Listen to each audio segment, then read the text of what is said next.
Hello, I'm Norman Lamb, Sir Norman Lamb, if you really want, and I'm the Member of Parliament for North Norfolk, and I've been a health minister in my time in the coalition government, and you're listening to Professionally Cannabis. Where do they go, the smoke rings I blow each night? Oh, Order, order, and welcome to the inaugural session of Politically Cannabis. I'm the Right Dishonourable Oscar Houseman, and with me is my ungentlemanly friend, Jonathan Weiser. So, Jonathan, who do we have speaking in the chamber today? Today in the chamber, we have a member of the UK Parliament, Sir Norman Lamb, MP for North Norfolk and a member of the Liberal Democrats Party. Oscar, our studio was meant to be in Westminster today, but I find ourselves sat in the same place. Why is that? Yes, I would have loved to take up Norman's invitation to meet in Westminster, but it seems our new Prime Minister, Boris Johnson, has determined that all MPs should go home and do something. I'm not sure. Let's let Norman explain. He's an MP. He might have a clue what's going on. where do they go, the smoke rings I blow? For this special episode of Professionally Cannabis Meets, I'm delighted to say that we're joined by a Knight of the Realm, none other than Sir Norman Lamb, member of the UK Parliament, representing the constituency of North Norfolk. Having served as an MP since 2001, Norman has, amongst many things, tirelessly campaigned for reform to drug legislation, making him our kind of politician. Norman, a great pleasure to have you with us on Professionally Cannabis. Pleasure to be with you. Thank you for joining us, Norman. And so typically we start the interview process with a question about what led you to the plant. But because this is such an exciting time in UK politics, I was wondering if you could help our listeners, who are for the most part international and cannabis focused, understand why we're not taking this interview face to face in Westminster today. Well, because we're in the middle of a political and a constitutional crisis, and our Prime Minister, Boris Johnson, has effectively closed down Parliament, which is his prerogative. He can go to the Queen and ask for what's called a prorogation of Parliament, which brings the session of Parliament to an end, and it restarts in about 5 weeks. Now, we were due to shut down for 3 weeks for our party conferences, which is a standard annual event, but this is longer than usual, and many of us who are not in government are of the clear view that it's designed to frustrate those who don't agree with Boris Johnson on his approach to Brexit. And so we're all dispersed far and wide. I'm back in my home in Norwich and enjoying lovely sunshine here, but we ought really to be in Parliament scrutinising what government's doing. Yes, you said longer than usual. I believe this is the longest prorogation for 90 years, I think I saw in the papers. Yeah, I think that's right. Something like that. There have been occasions when we have long prorogations. The question is why on this occasion? And with the departure from the EU scheduled for the end of October, many people believe that this was designed to frustrate opposition to Boris Johnson's plans. Now, Norman, the Liberal Democrats, which is the political party Norman represents, has typically had a rather open-minded view on drug policy and a progressive stance around legislation. Were your own views towards drugs a key driver towards you joining the party, or was it indeed the party itself which helped shape your own position on drugs? It wasn't a reason for joining the party in the first place. I guess at that stage I hadn't really thought that much about drug policy, but as I have spent time in Parliament debating a whole range of issues with opponents and so on, you start to shape your views on a range of issues. And the starting point in a way for me is one's approach as a liberal. And John Stuart Mill, the liberal philosopher, talked about how the state shouldn't interfere on those issues which adults do, which only affect themselves. The state should only have a role in interfering in creating criminal offences and so forth, where an adult does something to someone else that adversely affects that other person. And so for me, in a way, as a liberal, that's my starting point. Why are we prosecuting someone for using a particular drug of choice, particularly when in our Parliament building, parliamentarians consume quite a lot of their drug of choice, which of course is alcohol, which on the evidence appears to be significantly more dangerous than cannabis. And, I don't like, therefore, the hypocrisy of this. And when you start to see around the world different countries and states in America taking a different approach, and critically for me, applying evidence of what works and what's effective, then inevitably I'm driven to following the evidence. And I was fascinated in what they did in Portugal many years ago now. I visited Portugal whilst I was part of the coalition government. Nick Clegg, the Deputy Prime Minister, was keen for me to go. He is also a reformer. I was impressed by the impact that decriminalisation has had in Portugal. But I then started to think more about whether decriminalisation was a sufficient response to the situation. And of course, I realised that it makes much more sense to actively regulate the market and to take it away from organised crime and to protect particularly young people more effectively through a regulated market. And I think here's probably a nice time for us to ask you, can you spell out what the Liberal Democrat policy is, specifically on cannabis? Although I am personally interested in what the wider drug reform movement looks like from the Lib Dem perspective. Mm-hmm. Yeah, so the starting point of us rethinking our position, we had been in favour of decriminalisation for some time. So getting criminal courts out of the sort of response to cannabis use, or indeed to the use of any drug. So we had an established position of favouring decriminalisation. But I then decided to, as the Shadow Health Secretary of State, the formal title, but the spokesperson on health, I decided to appoint an independent expert panel to look at how one might go about regulating the cannabis market. I focused specifically on cannabis. We brought onto that expert panel a range of highly respected scientists, including Professor David Nutt. When was this? Was this after or before he'd been sacked from the advisory? A long time after. This was back in 2015. We brought in a serving chief constable from Durham. Was that Mike Barton? Mike Barton, a retired chief constable from Cambridgeshire. And it was under the chair of Steve Rolls, who is a very respected cannabis reformer, drug law reformer. And they came up with a set of recommendations for the party to consider. They weren't party members, it was independent of the party.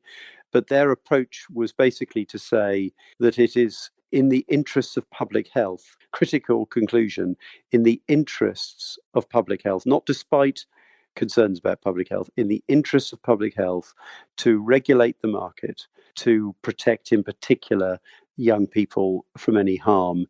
Their recommendation was to start with quite a strictly controlled market and to review after 1 or 2 years, and if necessary, then to tweak the framework. But it's easier to start strict and then review and relax if appropriate, rather than to have a free-for-all and then try to control it. So I think in that way, really importantly, you start to build public trust. You reassure people that this is not going to be a free-for-all. This is not about just promoting drug use. This is about a rational, evidence-based response to the issue of drug use in society, which we now know is there, whatever the government and the law enforcement agencies try to do. One of the things we did in government during the coalition, my colleague at the time, Norman Baker, who was a Home Office minister, commissioned a study by the Home Office looking at the international evidence of the relationship between the toughness of your regime, your enforcement regime, and the levels of drug use. And they found no link at all. So having a very tough regime, the Home Office found, doesn't lead to reduced cannabis use. And so if that's a conclusion that we can rely on, then seems to be that we have to learn lessons from that and to follow a much more rational approach. Interesting. And one of the points you just raised there was looking at examples internationally. So I think this is perhaps a dual question, because there's at the level of the Liberal Democrat Party, but also at the level of the UK national government. What sort of international evidence do you think will be required or even accepted? Are there particular countries of interest? I know, for instance, I prefer or quite admire the Danish model for medicinal cannabis in Europe. Well, I think what we're witnessing at the moment is quite a dramatic shifting of the landscape, particularly across Europe, with more countries looking to adjust their approach. And of course, the backdrop to all of this is some extremely unhelpful treaties at the UN, which are designed to prevent countries from legalizing cannabis or any other prescribed drug. Legalizing for recreational or adult use, I think there's an important clarification to make. Yeah, that's right. The treaties are in need of urgent revocation, in my view, because they actually sanction and facilitate really draconian regimes in some countries, which wholly breach people's human rights. But we're seeing this sort of quite radical shift, particularly across Europe, but also in other countries as well. So we need to be learning constantly from this changing landscape. The Danish approach is certainly attractive. What we see, incidentally, you'll be very familiar with this, is that wherever countries have legalized the use of cannabis for medicinal purposes, it tends to then remove the mystique, the fear that attaches to cannabis, and public opinion then shifts its attitude towards the legalization of cannabis for recreational purposes. Having said that, what's extraordinary in the UK is that public opinion has already shifted dramatically. It's way ahead of the politicians on this. The latest polling I've seen has support for legalization for recreational purposes at above 50%, with opposition down to the low 30s. So this is a really fascinating and quite significant change of attitude over the last 5 or 10 years. Yeah, that's exactly right. And actually recently there was another poll that came out of Scotland that echoed similar results to that. Now, you recently took part in a trip to Canada alongside 2 other MPs. One of them, David Lammy, actually, will be joining you as a speaker at the Thought Leadership Conference in London this November, GCI Europe. Please, could you tell us a little bit more about your trip and your key learnings from being out there? We had 3 days in Toronto. We were able to meet with police chiefs, including senior police officers who had been appointed to the panel that was established by the government, which was established to give advice to government on the design of the regulatory system that should apply in Canada. And it was fascinating to hear from those police officers who said that at the start of the whole process, when they were first asked to join the panel, they had been quite hostile to the idea of legalization, but they agreed to participate because they thought it was better that they played a part rather than stood back and complained. And the process of going through the work of the panel led them to change their mind. And that was really interesting. And so we visited a cannabis outlet in Toronto. Did you make any purchases? Yes, I did. And I felt that it was sensible to actually see what this was about. I'm perhaps an unusual reformer in that I haven't been a user of cannabis. It doesn't particularly appeal to me for recreational purposes at all. But we have sons who I'm quite sure have both used cannabis, and we have the anxieties of any parents about the health and well-being of their children. But my interest was that I don't sleep particularly well, and I'd heard that cannabis was quite good for getting a good night's sleep. So I thought, well, I'll get advice about which cannabis oil was the best to use for a good night's sleep. I got that advice. A nice indica strain? Well, it was getting the balance, of course, of the CBD and the THC correct. And I was advised to take, half the dose to start with. And I did that, and I got 2 good nights' sleep. I was filmed by the BBC. And what amused me in a way was that this was a great sort of shock horror MP filmed taking cannabis. And part of my motivation for doing this was to demonstrate just how ridiculous this is, that here I was in my hotel bedroom taking 4 drops of cannabis under my tongue in order to get a good night's sleep. And that would have been a criminal act in the UK. And how ludicrous is that? And I think when people see it like that, they begin to think, yeah, this is a bit stupid. There are more important things for our police forces to be focusing on. And then, of course, I had my journey home, and I happened to have a meeting of the Select Committee, the Science and Technology Select Committee, which I happened to chair on the day I returned to the UK. I was due to land early in the morning. And so I wanted to sleep on the plane. So I took my cannabis oil on the plane, but I had to dispose of it in the loo because to bring it back into the UK would have been a criminal offence. Now, how ridiculous is that?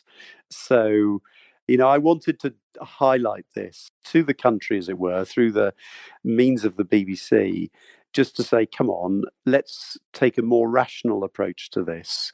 Let's recognise the potential benefits that cannabis can offer to very many people.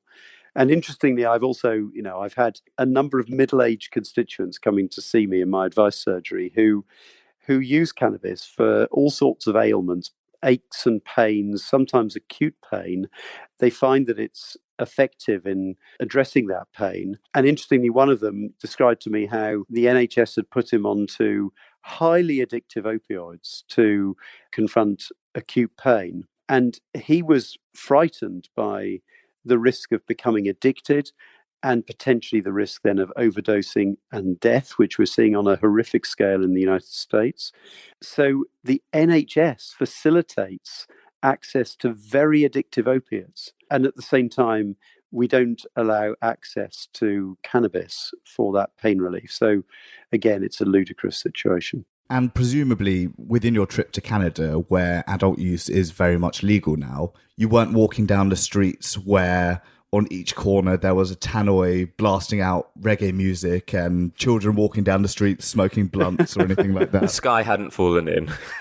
The sky hadn't fallen in, bizarrely. Canada remains what I could see as a pretty law-abiding country, if anything, slightly boring. Are you implying that crimes are interesting and fun?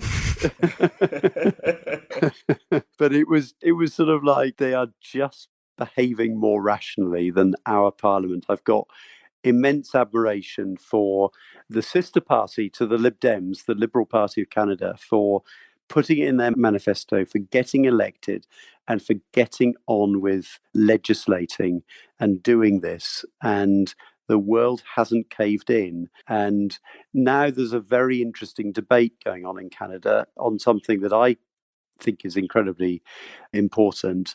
There is an argument for expungement of criminal records of all of those people who've been convicted of cannabis offences in the past. Of course, most of whom are from the poorest communities, many of whom are from minority ethnic groups. And of course, that completely blights their career and prevents them from playing an economic part in society, prevents them, bizarrely, of course, from getting jobs in the new thriving cannabis industry, which is the biggest job creator at present in Canada. So this needs to also be used, in my view, as a vehicle for social justice. And I'm fascinated also, one of the other aspects of the prohibition of drugs, which rarely gets talked about because it's awkward for governments that endorse prohibition, but the link between the illegal drugs trade and acute and severe violence in our poorest communities is clear and obvious, and no one talks about it. But we are witnessing a horrible increase in gun and knife crime in our capital city and in other cities around our country. And much of this is associated with the illegal trade in drugs. And of course, if your market is a particular housing estate in a city, London, and someone else tries to get in on your patch, they don't go to the High Court to get an injunction. They use extreme violence. There's plenty of evidence for this. And so that's another very important reason why we should be rethinking our approach to drugs. And we start with cannabis and make the evidence-based approach for a more rational attitude towards cannabis and for regulating it rather than leaving it in the hands of organised crime. And to look at the UK government and politicians themselves, there does seem to be a real great paradox between what many politicians personally think about drugs and what they're outwardly willing to admit they think about drugs to the public. You know, you just need to look at the most recent election campaign for the Conservative Party, in which you had Michael Gove admitting that he's frequently taken cocaine. Boris Johnson, who's now the Prime Minister, on cocaine has said it achieved no pharmacological or psychotropic or any other effect on me whatsoever. Rory Stewart smoking opium at weddings, Jeremy Hunt drinking cannabis lassies, and a whole ream of others who have said they've tried these drugs, but luckily they had no effect on them. I guess what I want to know is, if you have all of these folks playing politics and playing to what they think is the crowd, how are we ever going to break the mould and move towards progressive drug policy? And also, where are all of these MPs getting these terrible drugs from? Well, frankly, I found it obscene, actually, these excruciating admissions by contenders to become our Prime Minister of past misdemeanours. And they all affect this sorrow of their past guilt and the fact that they have seen the error of their ways and are now committed to the straight and narrow. But they are happy to criminalise many other fellow citizens for doing precisely what they have done. And they know, if they're honest about it, that most of them public school boys, not all, but with money in their families to avoid any risk of prosecution, to fight off threats of prosecution if ever they got in trouble in their teenage student years, whilst at the same time a black kid from Peckham in South London ends up with a criminal conviction. This is actually quite disgusting, and there is no social justice here. And they need to recognise the hypocrisy and start behaving in a way that treats every citizen equally and recognises that actually doing what they did should not be criminalised in the first place. And I think if we adopt that approach, everyone would be better off. And I think that's a great goal. The social justice element of regularization, legalization can't be ignored. But to me, it sounded like your answer was quite lofty. Do you have a nuts and bolts on the ground tactical approach to it? Because from what I can see, it's basically been, since that photo of George Osborne with the line of white powder on the table, pretty politically accepted that our politicians are involved in some way in drugs. And yet there's been no apparent pressure to change any of the rulings, criminalization of those who are less fortunate who get involved in it, or anything really that makes change on the ground. I suppose we could talk about lower arrest numbers for cannabis possession. Yeah, so what's happening on the ground, but this is in itself not acceptable, is that many police forces, and indeed police and crime commissioners, these are the elected people that have stewardship over local police forces, where these people are rationalists and take a more liberal view. They are changing the facts on the ground by not prosecuting, not giving cautions to individuals found in possession. But in other parts of the country, the same approach isn't taken, and people end up with a criminal conviction for something that somewhere else they would be of no interest to the police. So you've got a sort of postcode lottery across our country, and it shouldn't ultimately be police forces often acting because of stressed resources. It shouldn't be down to them to change our approach to drugs. It should be down to our elected parliament and to governments to lead on reform. Practical measures, well, I think probably the most likely thing is that we end up in this country with an effective legalization and regulation of medicinal cannabis. What's happened so far is, in itself, is quite a significant psychological hurdle that we've cleared. The government actually saying that they are legalizing cannabis for medicinal use. It's just that the framework that's in place isn't actually enabling anyone to get access to cannabis under our NHS. So we need to change the rules to make cannabis accessible for medicinal purposes. And I think that in itself will then change the whole debate about within political circles, because the public has already moved on, but within political circles about recreational use. The other potential route to reform is that parties with a clear manifesto commitment to reform, such as the Lib Dems, suddenly find themselves in government. And one can't discount anything at the moment. We're in very unpredictable times. Understatement. Exactly.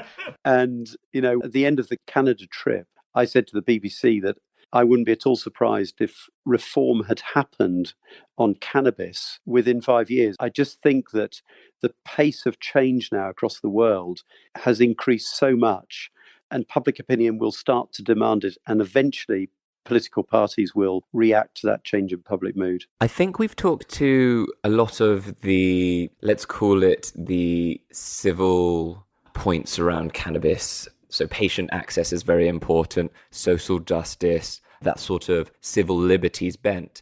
I wonder if we could swap over to looking at it from a more business aspect. Economic point of view. Yeah, an economic point of view. So a lot of people in the cannabis industry think Brexit will be a point where we need to perhaps change or readjust our focuses away from services and maybe bring back some manufacturing. And many people are very bullish about cannabis's ability to provide those jobs. You mentioned the jobs growth in Canada. I wonder, what's your thought on the economics of cannabis reform? Well, the first point to make, which is interesting, is when we were in government, we also commissioned a study by the Treasury into the potential tax take from a legal regulated market for cannabis. And the view was in that study that it could be up to £1 billion in tax take, which sort of demonstrates the potential size of the market here. And I have no difficulty at all with a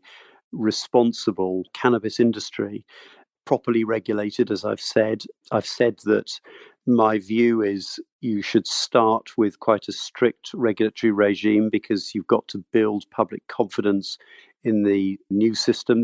This is ultimately quite a significant social reform that's happening, shifting a whole market from criminal market to a legal regulated market.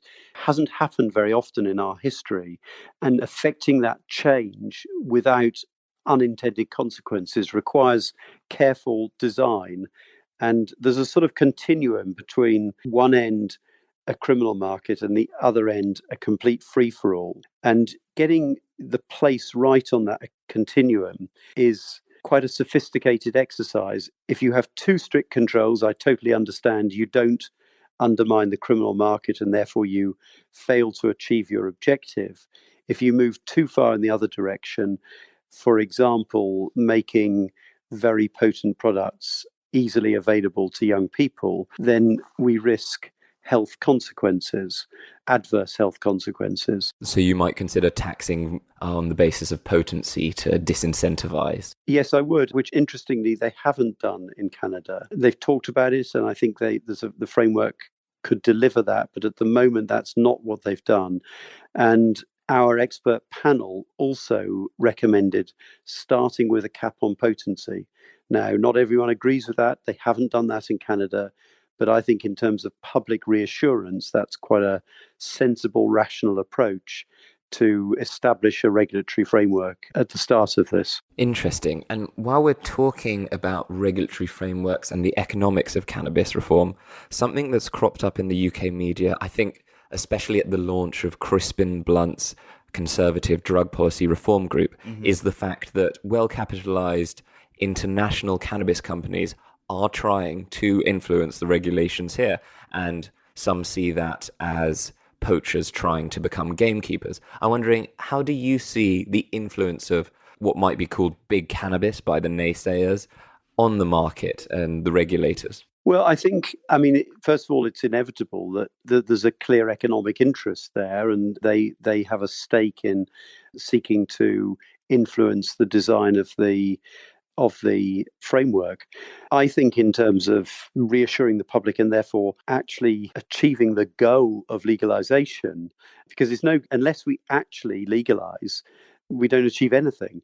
So I think in order to legalize, to get public acceptance, to get politicians on side, we need to adopt a cautious approach, and we need to avoid accusations that we are in the pockets of big cannabis, as you describe it, because that just then undermines the case and runs the risk of the reform not happening at all. And so I just think for everyone to be smart, let's do it in an objective way that isn't influenced by money in any way, that listens to all sides and designs a regulatory framework that builds on the experiences of other countries and that seeks to approach it on the basis of harm reduction. That for me is a very important objective, because if we're to make the case for reform, I think we have to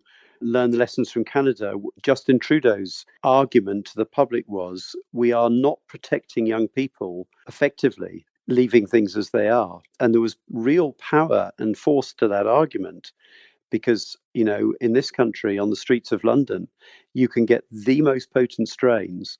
And if you're a teenager, without getting any advice from any public education program or through labeling of products or anything, you are just getting product on the street.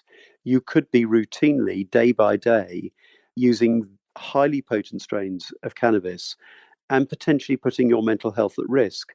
So that is clear. We are under the current situation that this government in our country endorses, putting young people at risk of harming their mental health. That is intolerable. That is in itself a reason for change. And on top of that, the argument that we can take billions of pounds away from organised crime and tax a product so that we raise money for public goods like spending on the NHS, on police, on schools, then the public will start to see that there is a powerful case for change. So I think we have to be very clear and disciplined in our message about why we're doing this, and disciplined in avoiding the risks of being accused of being in the pockets of big financial interests. Very well said. So in summary, keep drugs out of the hands of children and drug money out of the hands of criminals. Perfect. That's it. That's it. And Norman, looking at your own career, so you recently announced that you won't be re-standing again at the next general election. What next for you? Are you looking for a next step in the private sector, perhaps a quango, or are you going to take a little bit of time to prune the garden? I'm absolutely not in the mood for giving up. I feel, and I'm quite distressed about this, that Parliament at the moment is not a fruitful place for getting things done with its obsession with the Brexit question. And I feel in many respects that I can have more impact on the issues that I care a lot about on the outside at the present time. I've also done over 18 years of really intense effort, usually 7 days a week, and I need to recharge my batteries and then take on new challenges. And I want to continue at a national level, perhaps an international level, to pursue the causes that I care about, which are equality for people who experience mental ill health. That's a cause that I am passionate about. We routinely trample over the human rights of people who experience mental ill health. And of course, there's a link with the whole debate about drugs, because quite often people with mental ill health self-medicate to escape from the distress of what they're going through. And then as a society, we criminalize them for doing that, which is an extraordinary response to people's distress. So I want to pursue those causes. I want to pursue the cause of drug law reform, and also to support people with learning disability, with autism and so forth, who also suffer injustice and are treated like second-class citizens. So I remain, and indeed probably I feel more angry about injustice than I ever have done. And I'm not planning to give up on those causes anytime soon. It's a leap into the dark. I have no idea what opportunities, public or private, will come up. But after a period of recharging and of reflection, I'm ready to go again. Well, Norman, one would imagine you'll be a man in high demand. Who knows? Thank you so much for joining us on Professionally Cannabis. It's a great pleasure. I've enjoyed talking to you. Hear, hear. Well, that was a jolly good speech from the dispatch box. Until next time, session adjourned. Please take me above, take me with you.